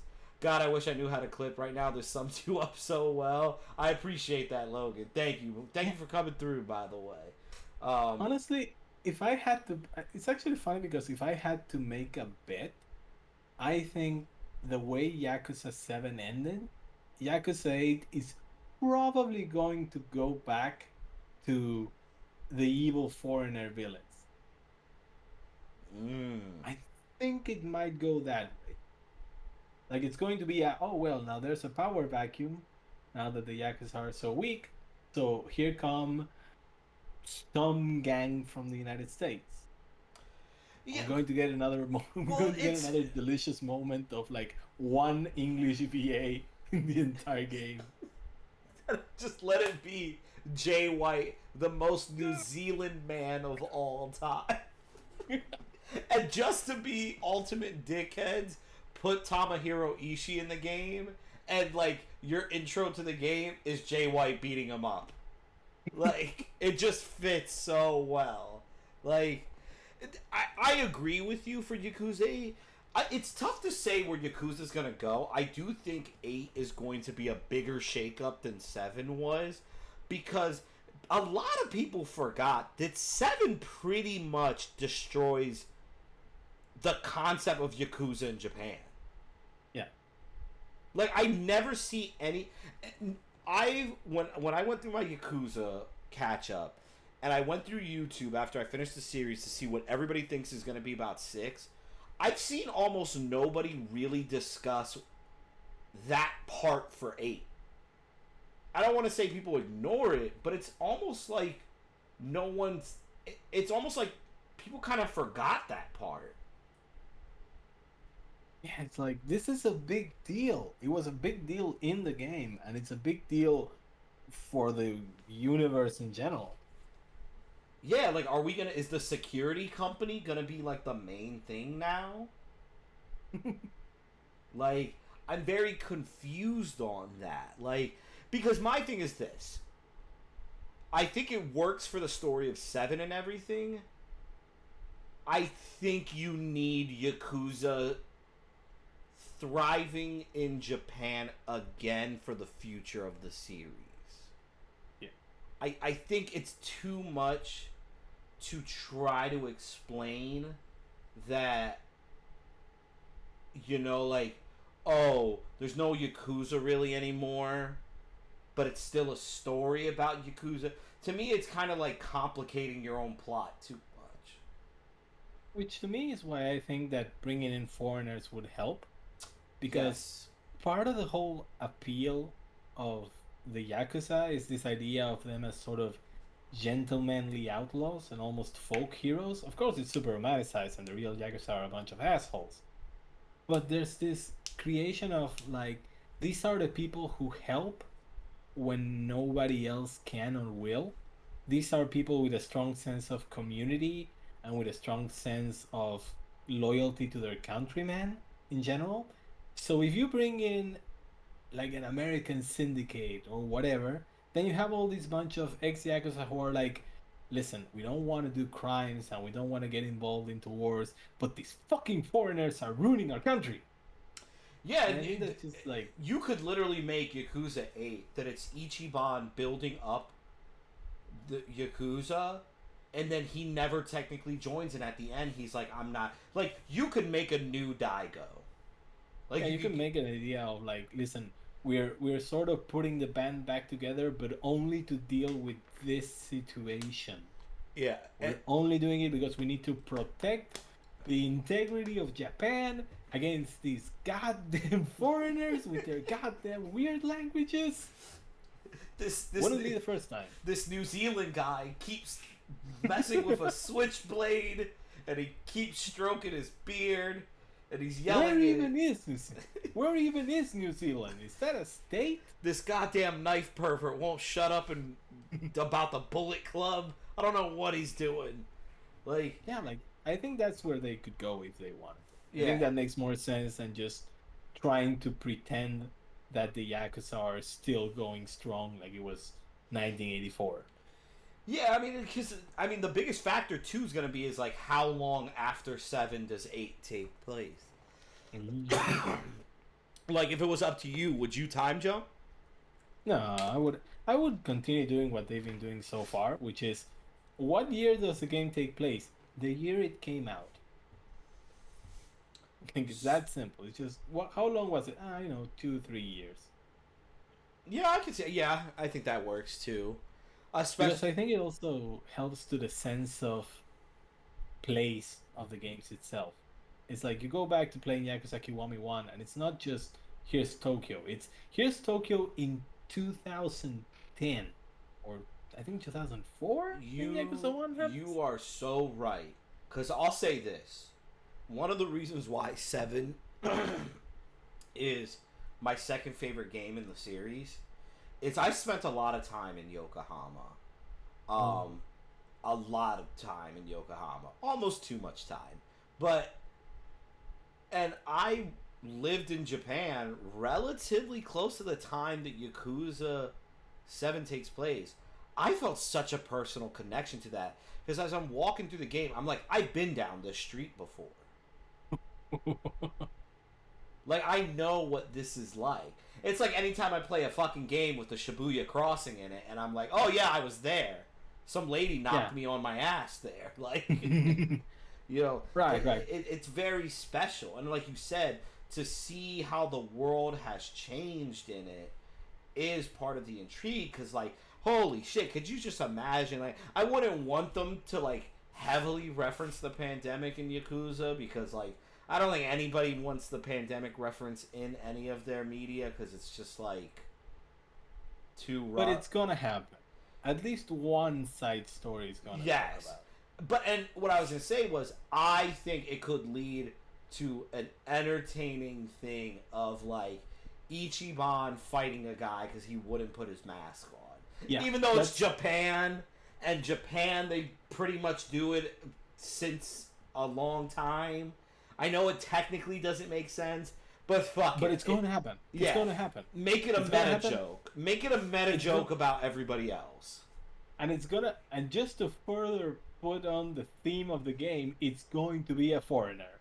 Yes. It's going to be some loud tourist who won't put his goddamn mask on, and you're gonna beat the shit out of him. You know what it is? I will buy the game just for that. It's a great. You would love Yakuza, Logan. But you know who it's gonna be? They're gonna bring back the dude who teaches you how to take pictures. What's his fucking? Yeah, the guy who's basically Will Smith. Yes, they're gonna use him, and that's how they reintroduce the games, and that's how him and Ichiban become friends and shit. Yeah, Mac. Yes. Oh my god, that would be perfect. There are some good foreigners also. Yes, like there are foreigners who are only here to take photos of wacky stuff happening. I mean, I know we talked about it a little bit with the New Japan wrestlers and stuff, but like the mini games in Yakuza 2, I would say it's almost just as big of a DNA of anything.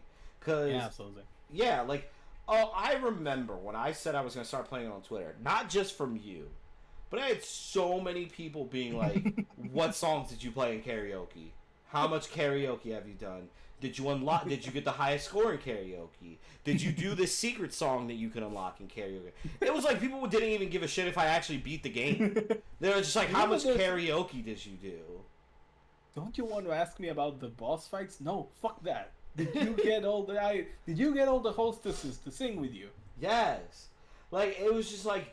And it's one of the few games where I actually did do some of the mini games. Like, I'm not gonna act like I put a ton of time into them, but like, besides Kingdom Hearts, I am not a mini game person. I am not. 95% of the time, I find mini games annoying. I'm just gonna be honest here. But Yakuza, they're so fucking charming, and I'll give it to 7 especially. They found a way to make them easy to pick up. Because that company building minigame, while stressful as dog shit, super fun. Yeah. Once you get into it, it's like, oh yeah, I get it. And it's a great source of money in general. oh, you're overpowered in that. It's literally almost cheapens your experience of the game, not in a Yeah, negative way, but it literally makes the game easier. I Like, think after zero, I think after zero, they realized that every Yakuza needs to have at least one minigame that's just a source of money, yes. so you can just grind it out when you're like, oh, I need some million yen. Okay, let me just dick around the real estate minigame. Let me just dick around the um, the business editor in Yakuza 7.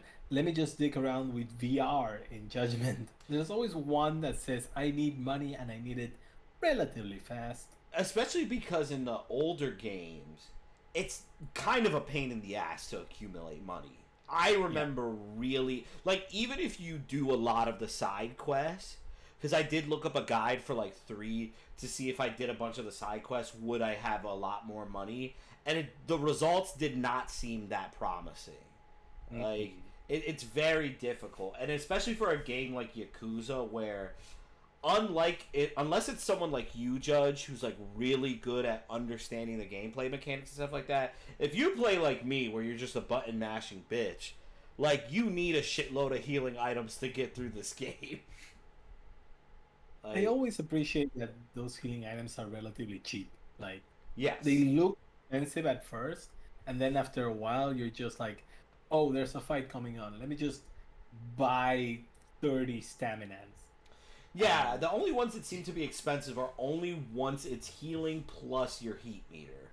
yeah, That's good where, old stamina X, stamina Spark. yeah, that's kind of where they draw the line. And I noticed that for weapons too tend to be pretty pricey. But Yeah, weapons are usually the moment where it's like, I want to just waste my life. I'm gonna try to craft all the weapons. well, I that's kind of the one gameplay aspect I never got too into. Like, I use weapons sometimes, but in the end, I never. I just found punching people so much more fun. Yeah, no, weapons in general are just. I kind of like a bonus that you can get into if you want to, but they're not super important. They're not like huge game changers, except maybe like the lightsabers. Yes, yeah, like, cause I found like using guns I found to be kind of inconvenient. Yeah, kind Like, of inconvenient using guns. I know that sounds Like, weird, but like it's one like, one they don't shoot that fast. yeah, they're like they make good damage and they make good heat, but it's not the same, No, man. no, especially because it's just, again, it's a beat 'em up where it's just like fucking Kiryu does a elevated pile driver. Like, a gun is not touching that.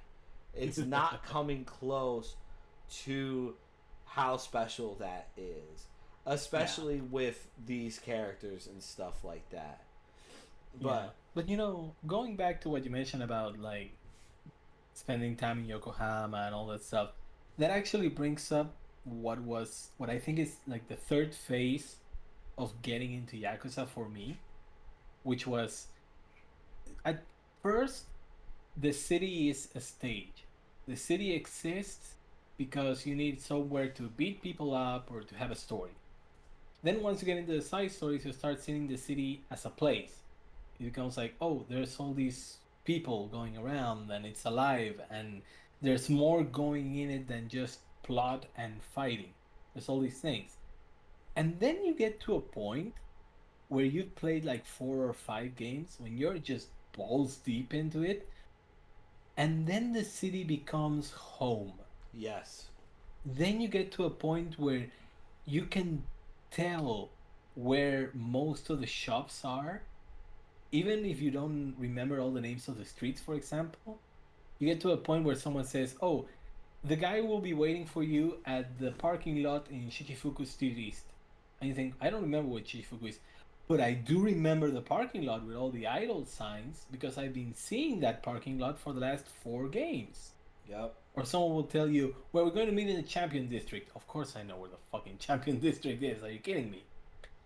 And it becomes this sort of comfortable sort of place that you know.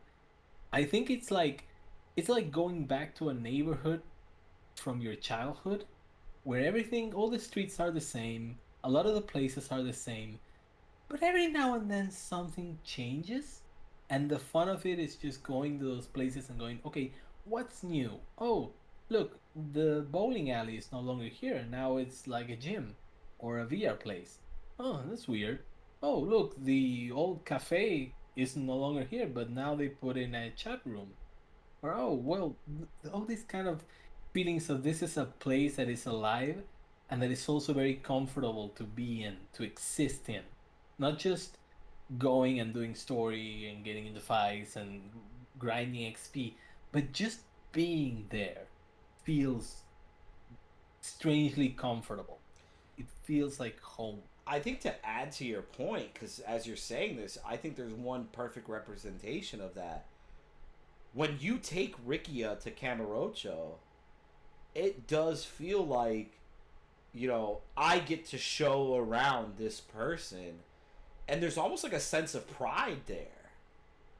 Like, Yeah, it's like this is my town. This is yeah, my place. it's like taking your best friend to your favorite restaurant and they've never been. Like, you're so excited for them to try the food, everything like that. That's how it feels with Rikia, especially because it has one of the best side stories in the entire game of this franchise of trying to finish his tattoo. Yeah, absolutely. Yeah.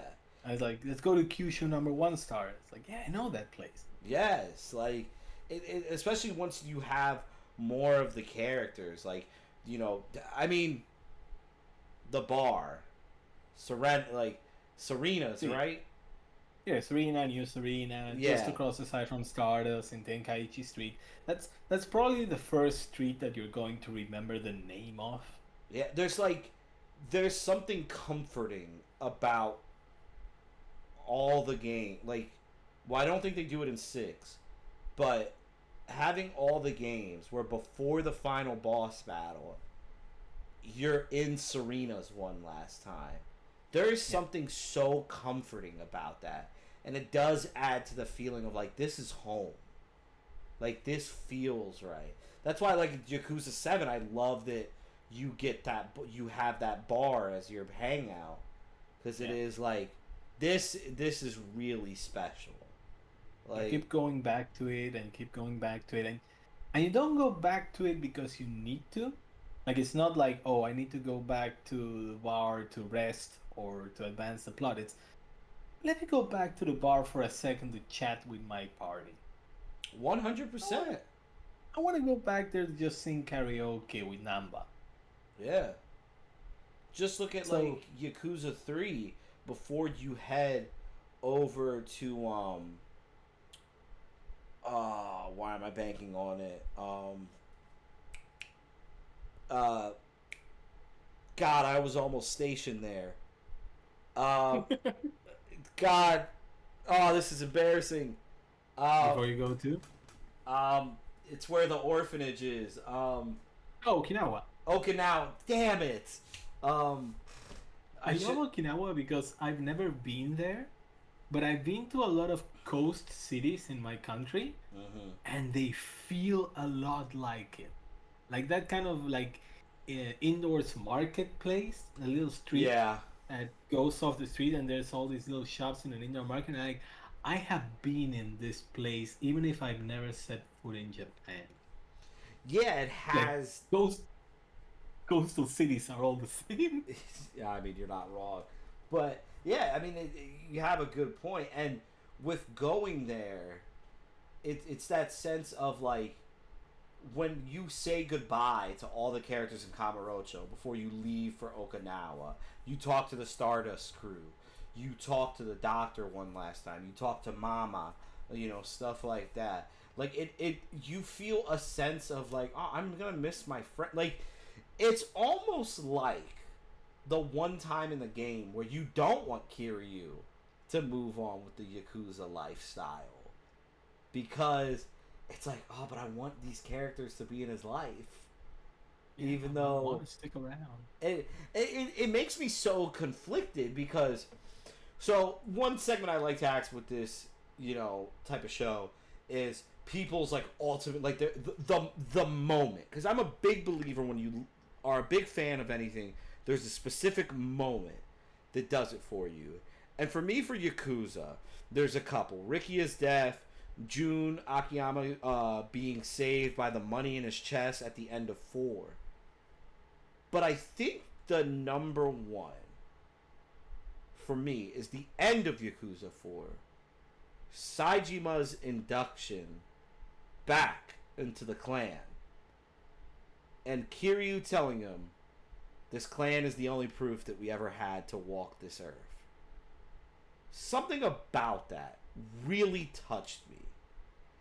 Because I think there's something so relatable to the idea of preserving your memory even after you're gone. And I thought that was something so unique to Yakuza. Because it's Kiryu preserving a thing that's stopping him from having peace.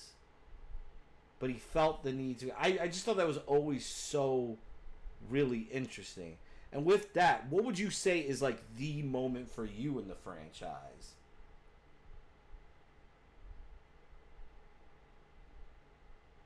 There's a bunch. I already talked about Saejima just breaking down in the cage match in Yakuza 4. Like that was the point where I thought like, okay, I'm in here. There's also the end of 1. I think every moment in the game that when they allow Kiryu to just fall apart, It's it's always like good. a brick. But I'm going to say something a little bit weird. I'm going to tell something odd. Because the moment that kind of sealed the deal for me was something that is not really mentioned in game. It's only kind of mentioned in passing, but you realize it.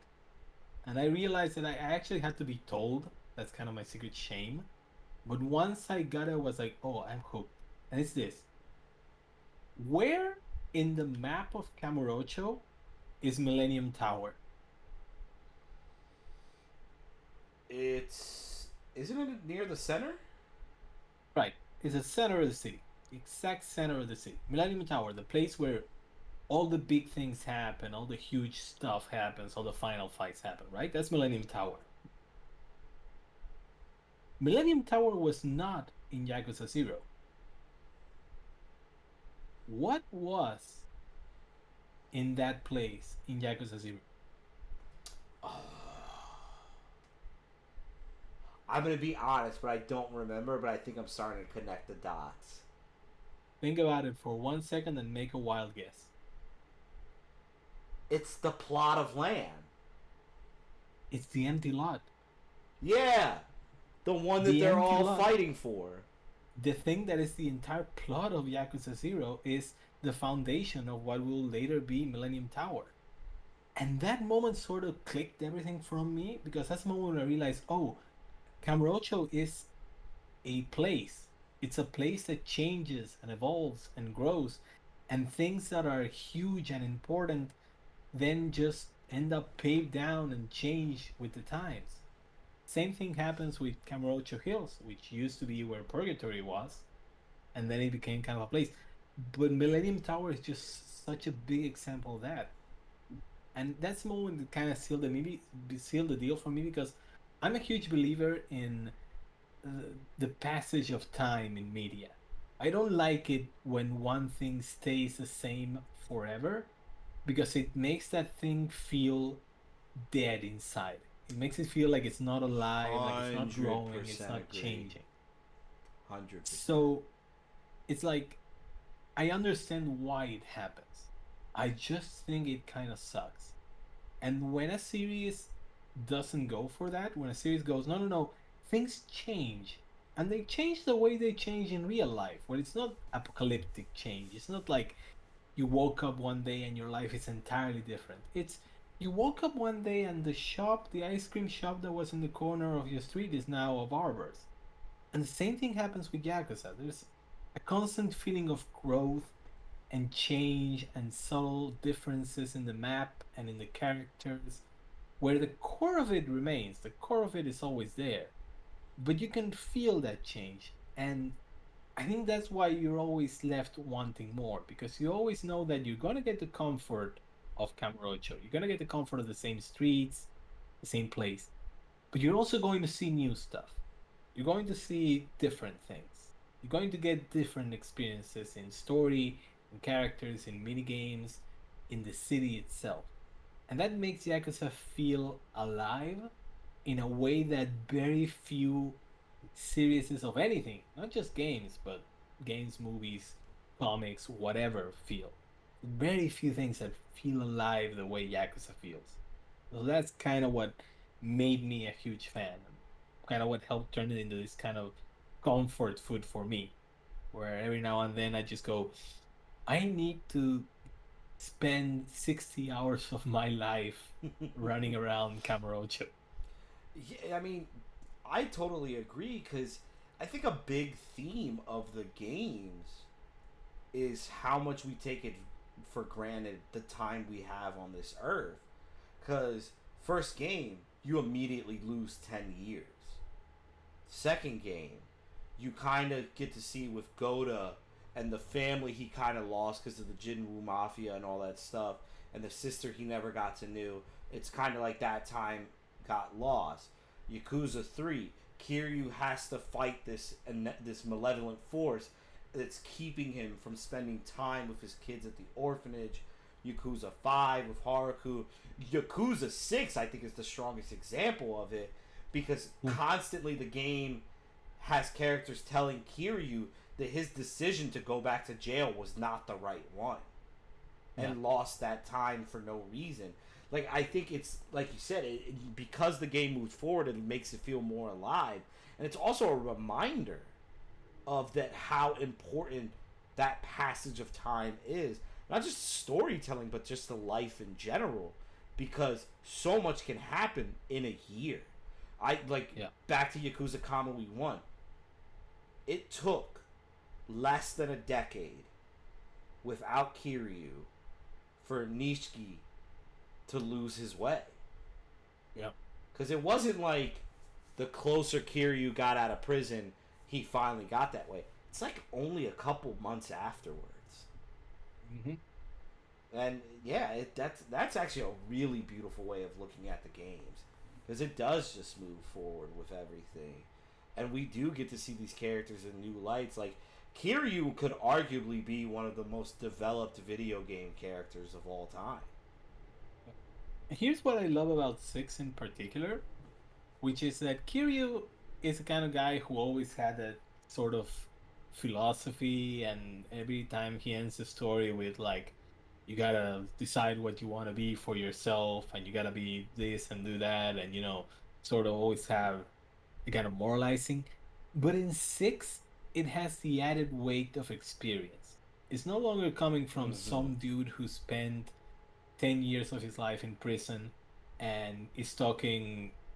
You don't get it, it doesn't sound like it's coming from an idealized image of philosophy. It's coming from a guy who has been here, who has experienced all these things. He knows what it feels like. So when he reaches out to, someone younger or someone older, when he reaches out to poor goddamn. Yeah. Yeah. Especially, like, I'm going to be honest, this whole conversation has made me like 6 better. I I'll think tell you what's one of my favorite bits of 6. I don't know if you did the bar side stories where you go to a bar and start making all these friends. a little bit. I didn't get too heavy into it, but I did start to. I did all of that, and it was beautiful because it was like Kiryu at the end of his life taking the time to make friends. Not to run into people that he'll know for a while, but to just genuinely stop by and find a place for himself and make a bunch of pals that they just talk and shoot the shit with. And by the end of that side story, you see Kiryu just being happy, just being sort of at peace with himself. Like, after everything that has happened, all the shitty stuff and all the sorrow and sadness and pain, he's like, I found friends, and I found them at like 60 something. Yeah, and especially like going back to thinking about 6, it's almost this like somber journey of a man who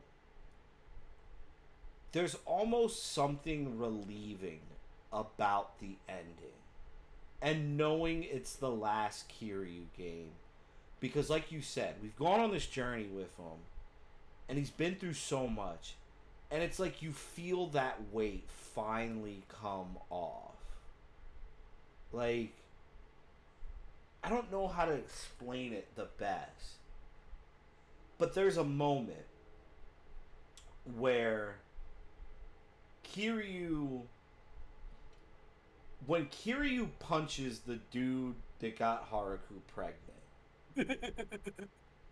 as over the top that scene that is, there's almost a way to feel where it's like Kiryu talking to himself in the sense of Kiryu spent most of the games, and this is not a negative look at Kiryu. I think this adds to his character. Flaws add to characters. Kiryu spends most of this entire series trying to deny being anyone's parent. So it's very interesting to see at the end of this journey encouraging somebody else to be a father. Yeah. And it makes me like the Daigo stuff more, because as weird as it is interesting to see Kiryu. It's so hard for people over the age of 40 to grow. You see it every day in life. If you've worked customer service, you know that better than anybody. Like, so to see Kiryu at almost in his 50s, pretty much, then go, I did not give Daigo a fair shake. I put tons of responsibility on him. And he was my son, and I should have been a better father to him. Is something that so many other games, media, comic books, manga, anything, would be afraid to say about their protagonist. But Yakuza had the balls to do that. That is fucking incredible. Yeah. And it would have been so easy also to do just a story about how, old people are cool and young people are kind of dipshits, which is sort of what Yakuza 6 does in a couple of places. But then it does that thing where it just says, no, actually, Kiryu is a flawed guy who made some pretty bad decisions and ran away from a pretty huge responsibility of his. And he's admitting to that, and he's owning up to that, and he's pretty much trying to do something else after that and sort of make amends. And that's something that, it's just so hard for some people to do with these kind of stories. Yeah. Especially with the emphasis of the whole series is Kiryu. It's hard to put in words because Kiryu takes responsibility throughout the series. The whole series kicks off because he takes the responsibility of, Nishiki murdering Dojima. But it's almost like, he took the responsibility for it, but he didn't have the courage to support his friend and face the storm together. Like, you could almost genuinely make that point. And it is, like, a really large theme of the game is Kiryu's, like, his decision-making is not the best in the entire series. Like, if we're just being, like, if you think about it, 4 is the only game that does not have large segments of, my name is Kiryu Kazuma and I fucked up. It's literally, maybe that's why I like 4 so much. Because it's the only game where it's like everybody but Kiryu literally comes in to clean everybody else's messes. Yeah. Because then 5 immediately goes back to, I'm Kiryu and I fucked up. Like, the revelation I'm having is like on another level right now. And part of the beauty of it is that none of that makes him less endearing, less understandable. It's not like, oh, this No. guy's a prick. No, no, I get where he's coming from, and I get why he's like that. Yeah, I always say flaws make characters better. For the example I'll use is like, and it's kind of one that's been bugging me since this game came out. Is you look at like Final Fantasy VII Remake Part 2, and it's revitalized the story of Final Fantasy VII. Barret is a character that everybody loves, and I love him too. But I argue that the best part of Barret is that he's a very hypocritical character because he's completely right in that the planet is being fucked up, Shinra is terrible, and it's wrong. But his methods and the way he's going about it is just putting fear into people. Right. He can't see the forest from the trees. And I think that makes him so much more endearing because it's this guy you want to root for, and you are rooting for him, but it's like he's just not getting it. And Kiryu is that guy because Kiryu, I would say, if I think there's the best way to sum up Kiryu's mistakes in the series is this. Kiryu is a guy that wants it all. Not in a selfish way, because he wants it all for everybody else. But he wants it all without having to do the thing that's going to actually make things right. Like, he wants the peaceful life with Haruka and all that stuff. But you're the one who built back up the Dojima clan. That's your responsibility, man. You can't pass that off. You chose in Yakuza 5 to fix things with the clan as again, and you want to make things right and give Haruka space and shield her image by going back to jail. And it's like, no, man, you gotta stick around. It's really genuinely a man who has the best of intentions, but can never seem to find the choice that makes everything okay. But I think it's also a testament to how Yakuza really portrays how life really is, because there's no such thing as you make a choice that only positively affects your life. Everything you do has unforeseen consequences. And we all have been there. Yeah, I think it's also just that Kiryu is a guy who is quick to sacrifice himself. Like, he will put everyone else in front of him, and he will easily take all the bullets you want, and he'll do all the time you need, and all that stuff. But sometimes that's just not what people want you to do. Sometimes it's not even what they need you to do. It's it's almost a critique on martyrdom. Yeah, like, I don't need you to go to jail for me. I need you to stay at home with me, man. Yeah, because if I remember correctly, when he talks about going back to jail, I could be wrong because I haven't played in a while, but I remember Daigo like looking at him like he's insane. Yeah. Same with, for example, in 4, when he's talking about going back to Kamurocho, and Haruka just looks at him, what the fuck is wrong with you, man? Like, we spent Really? we went out of our way to get out of there. Like, you're going to go that way. I need to do it for the Tojo. I need to go and fight all these 100,000 people. Why? Yeah. And of course, 4 has an answer to that at the end.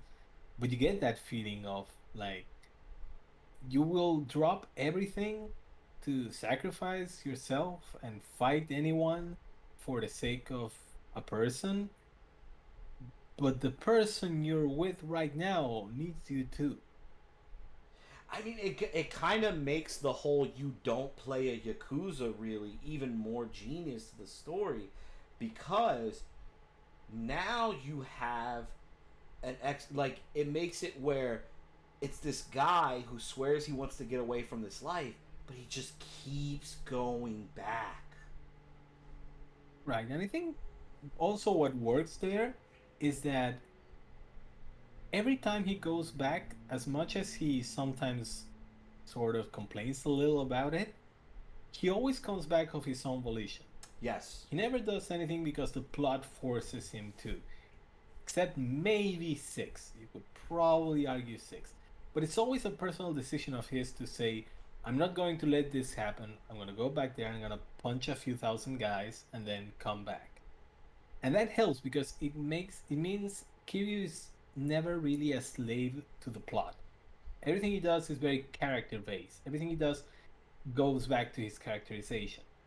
It's like when Kiryu says, I'm gonna go back and I'm gonna fix this mess for you, he said, oh yeah, of course he's gonna do it. He's Kiryu. He could never live with himself if he didn't. Yeah, I completely agree. 100%. And with that, we've been going for almost 3 times as longer than I thought we were going to go. We could go for more, but let's leave it at that. Well, it's also like 98 degrees in New Jersey, and I literally feel like a stripper right now. But let's just all take off our shirts and have a little fight with our dragon tattoos in the back. Yes, absolutely. Even though Twitch will ban me forever for that. But but with that, one thing I like to do always at the end of this is judge if you could do just a really short, quick statement. Why do you love Yakuza? I love Yakuza as a series because it feels alive. I couldn't say it any better than myself. With that, thank you all for tuning in. Judge, thank you again so much for doing this. It's something I wanted to do for a while. You are an incredible person, incredible friend, an incredible guest. You've made me love this franchise even more during this. You made me love a game that I had second to last on the list. And now I have to reevaluate things. Like, sorry, Yakuza 5. But, seriously, this was awesome. Thank you so much. Thank you so much for inviting me, man. It's been a pleasure to watch you fall into this hole. I appreciate that. With that, everyone over in Twitch, y'all have a good night. Stay safe. Love you all. Bang. And have a good one. Bye-bye. Oof.